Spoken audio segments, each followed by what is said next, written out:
நான் டெய்லி ஒரு விஷயத்த பற்றி யோசிச்சுக்கிட்டே இருப்பேன். டெய்லி வந்துட்டு ஃபோன் அதிகமாக யூஸ் பண்ணவே கூடாது. பகலில் யூஸ் பண்ணுறோமோ அதோட நிப்பாட்டிட்டு நைட்டில் கொஞ்சம் சீக்கிரமாக தூங்கிட்டு காலையில் கொஞ்சம் நேரமாக எழுந்திரிக்கலாம் அப்படின்னு சொல்லிட்டு பெட்டில் போய் படுத்த உடனே ஃபோன் எடுத்து வச்சுக்கிட்டாக்கா டைம் போகிறதே தெரிய மாட்டேங்குது. ஒரு 12 மணி ஆனாலும் 1 மணி, ஒரு நாள் 2 மணிக்கு கூட தூங்கியிருக்கு. இப்போல்லாம் வந்துட்டு அப்படி தான் பண்ணுறேன். அதனாலே தலைவலி பயங்கரம் இருக்கா. காலையில் சீக்கிரமாக ஏந்திச்சிக்கவே முடியுதில்ல. ரொம்ப லேட்டாக தான் இன்றைக்கி ஏந்திச்சேன்.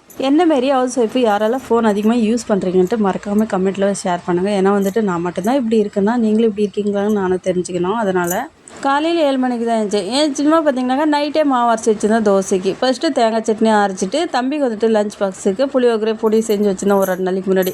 பொடி போட்டு ரைஸ் மிக்ஸ் பண்ணிவிட்டு 2 பேருக்குமே அவரும் வேலைக்கு போகிறாரு, அவருக்கும் வந்துட்டு லஞ்ச் பாக்ஸ் ரெடி பண்ணிவிட்டு தம்பிக்குமே லஞ்ச் பாக்ஸ் ரெடி பண்ணிவிட்டு தோசை ஊற்றிட்டு குட்டீஸ் 2 பேருக்குமே ஊட்டி விட்டுட்டு தலைக்கு எண்ணெய் தேய்ச்சி ஒரு வாரம் ஆச்சா சரின்ட்டு முடி வேறு அதிகமாக கொட்டுதான். அதனால் எண்ணெய் தேய்ச்சி ஒரு கொண்டை போட்டுட்டேன். இன்னொரு வீடியோவில் பார்க்கலாம். பாய்.